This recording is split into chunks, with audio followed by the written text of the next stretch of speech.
Well, welcome to another episode of WFCF TV, the Florida Chamber Foundation's video podcast. I'm Dale Brill, president of the foundation, and I'm sitting here with good personal friend and professional colleague Chris Hart IV. You may recognize Chris from his role recently as the interim director of OTED, while simultaneously serving as his continued role as the president and CEO of Workforce Florida.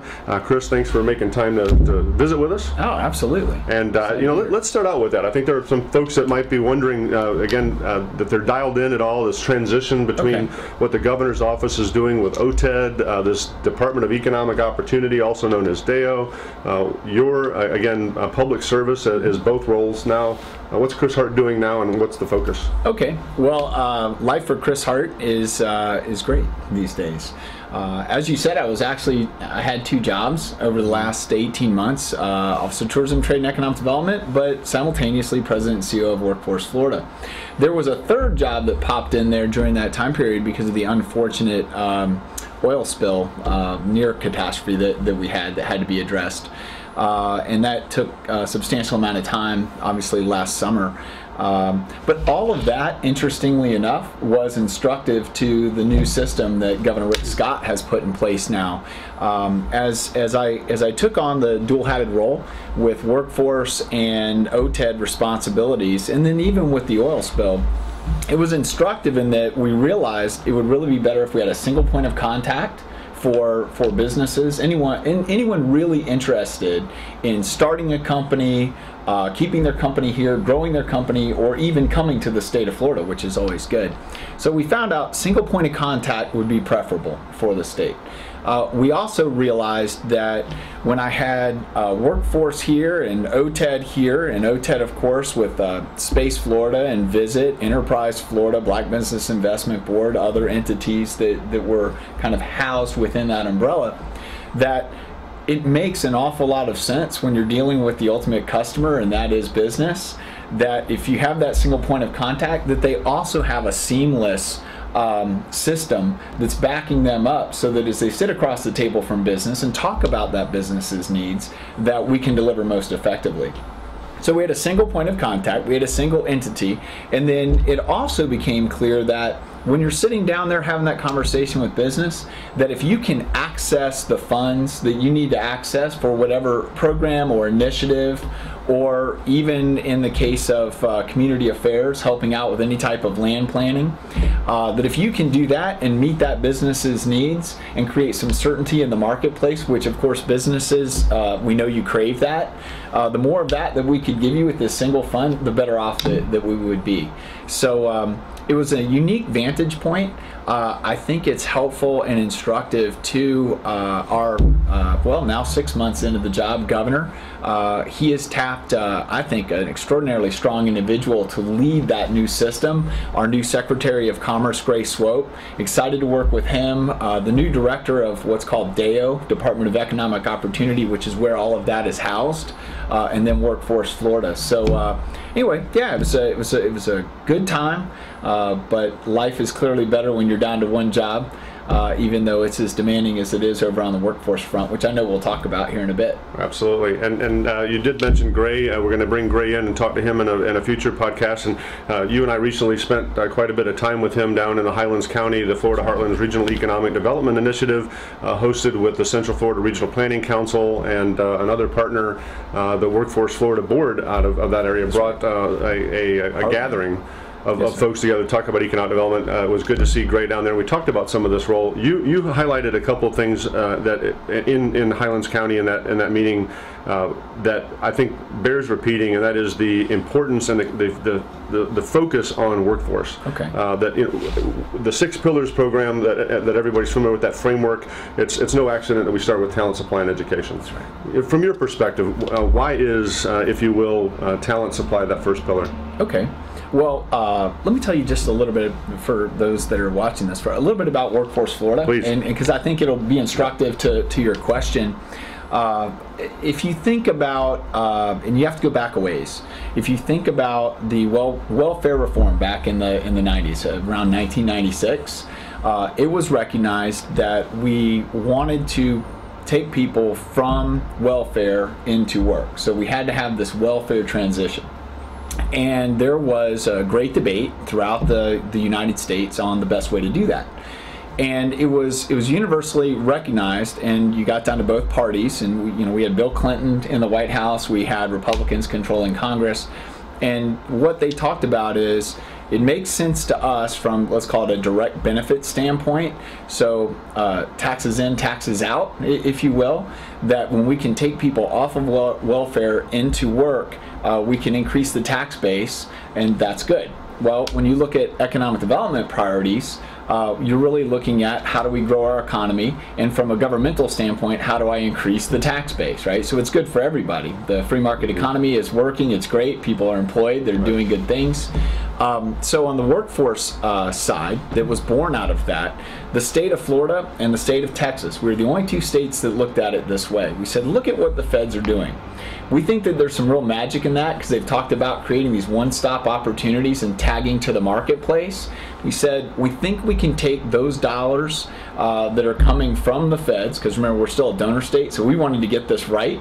By donor state, the state of Florida gives more money to the federal government than we receive back.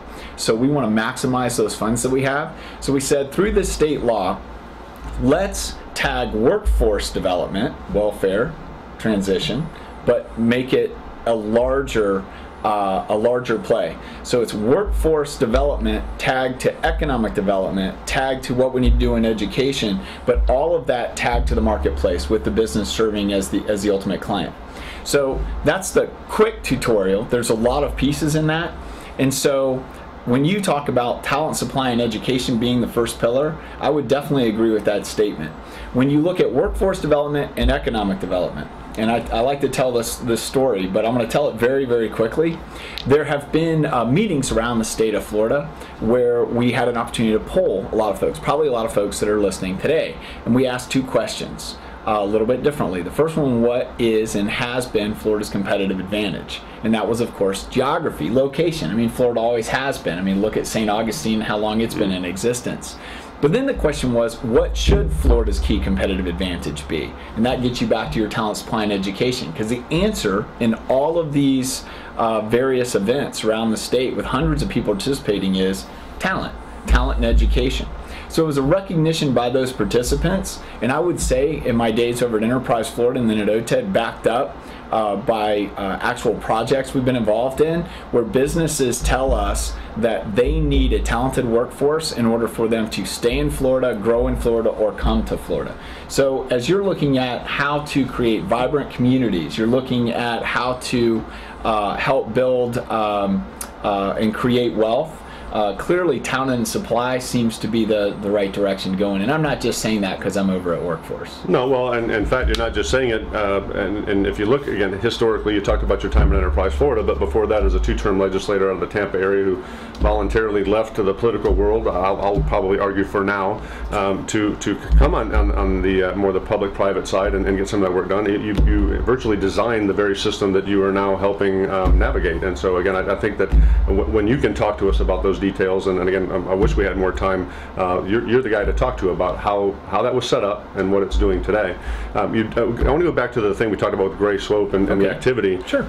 Even though you're at Workforce, by no stretch of the imagination are you separated from economic development. And I think that integration that Governor Scott is doing and what Gray is doing as the Secretary of Commerce. Can you speak briefly to, I'm hearing stuff about a plan and this concept of Team Florida, and I know the legislature has an expectation that there will be a business plan being developed for how we're going to execute economic development.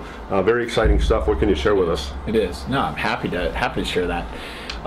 Clearly, it all begins with vision, and from there you have to set up your goals and then your strategies and your measures, and that's one reason we're so excited to partner with the Florida Chamber Foundation and the Florida Chamber is. You all are clearly doing this right, and you have been for a long time, Dale. And before I answer directly where we are, I just kind of want to give a quick lesson to the folks that are out there in terms of where we were. Here's the way it kind of was working, and it was working pretty well in the state of Florida, but it was sort of that opportunity to move from good to great. And we looked at the Florida Chamber, the Florida Chamber Foundation, the Florida Council of 100. In other words, the various business entities that are out there that would help us understand what the aspirations for Florida are, or were, are, and should be. And then from there, Enterprise Florida would build their roadmap for Florida's future. That was technically the strategic plan for the state.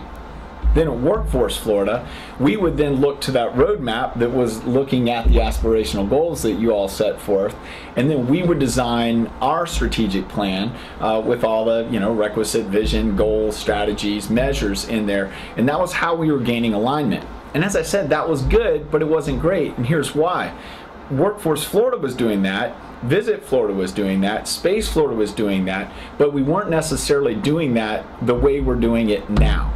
So just last week, this was probably one of the most exciting non-reported events in the entire state of Florida. We had a meeting where we had invited Florida Council 100, we had the Florida Chamber Foundation there, we had Visit Florida, Space Florida, Enterprise Florida, Workforce Florida, Department of Transportation, the Florida Housing Finance Corporation, the Institution for Commercialization and Public Research, Black Business Investment Board, the Ports Council, Sports Foundation, Film Commission, all coming together for the first time, mind you, to talk about the creation of a single statewide strategic plan that gives us true alignment all the way from the top, the aspirational goals, vision, goals, strategies, measures, linking us all the way throughout, and we're even contemplating at the regional level, how do we build that regional link? And then we take it out horizontally to ensure that through this single strategic plan, we're then building a business plan that allows us to operate seamlessly so that we can deliver to the marketplace that which the marketplace is demanding. So I appreciate you bringing that up. I think, as I said, that's going to reap huge dividends for the state of Florida in years to come.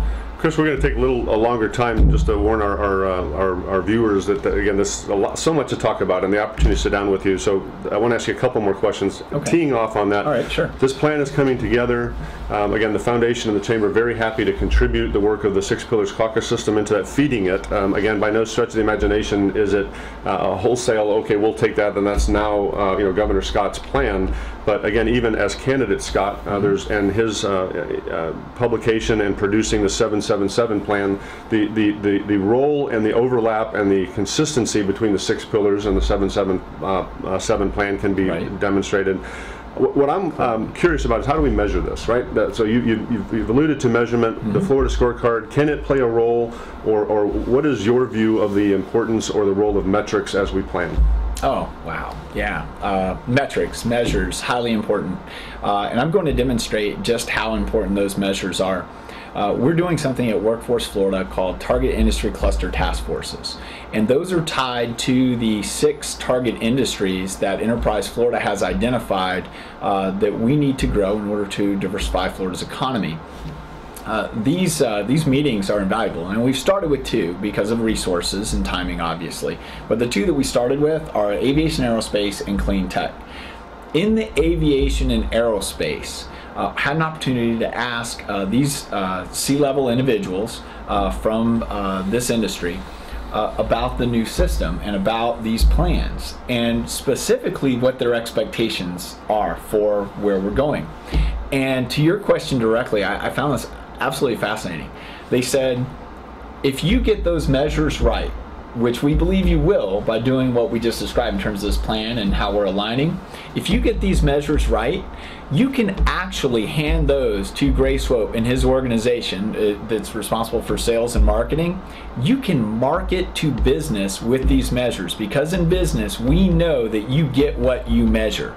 And so these measurements that we're talking about highly correlated to whether or not we're going to be successul. That's great. Yeah, that's great. It's exciting. You also mentioned earlier multiple organizations. I think that the audience may be hearing things about, so we've got the 6-pillar caucus system and the strategic plan, the 20-year plan that the foundation is driving. You've got the Gray Swope as Secretary of Commerce working with you and multiple entities to create a shorter term, also strategic plan, but a business plan kind of woven in there as well for what do we do with economic development.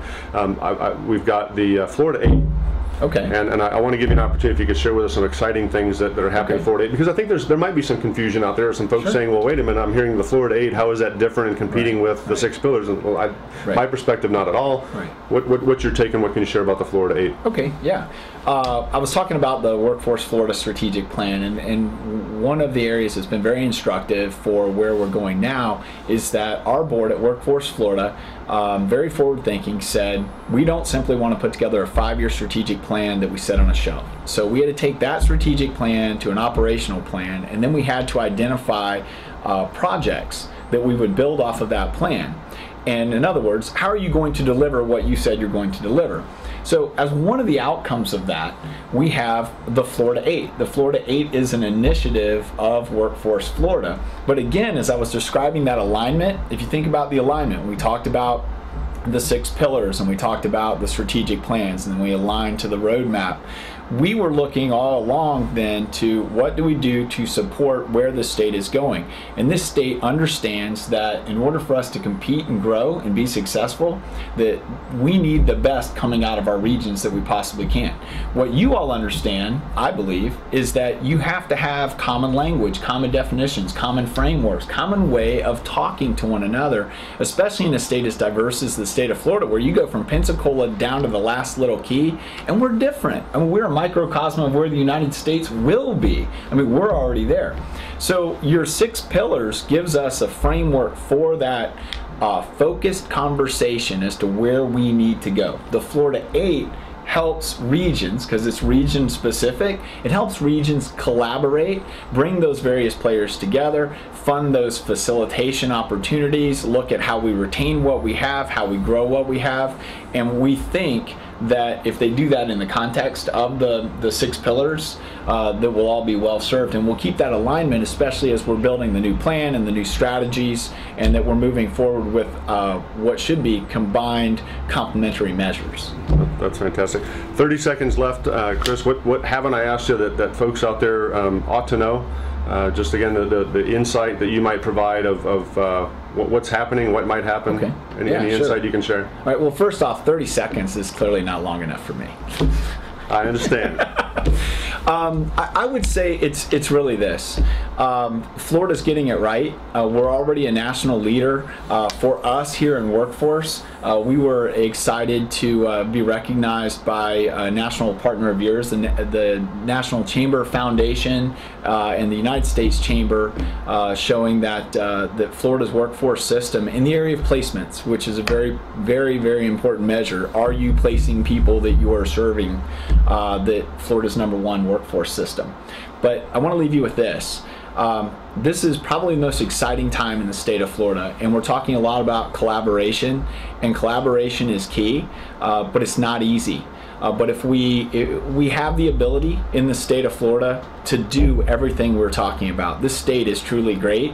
We need to just simply commit ourselves to it, and then because it is tough, have the discipline to carry this all the way through. And I think we're going to do that. And so, Dale, thanks. Thank you, Chris. Thanks for all that y'all are doing. So, Chris, I want to thank you again for the time, the insight that you provide, and again the experience that you have. Appreciate again the friendship, but also the camaraderie and the emphasis on this is difficult work. This idea of collaboration, whether it's regionalism or on a county basis or even within municipalities.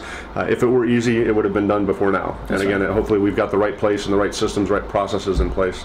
So again, thank you for your time. Appreciate your spending a little bit of extra time with us here on WFCF, the video podcasting program of the Florida Chamber Foundation. I'm Dale Brill. Want to thank you for spending time with us again, and we'll see you next episode.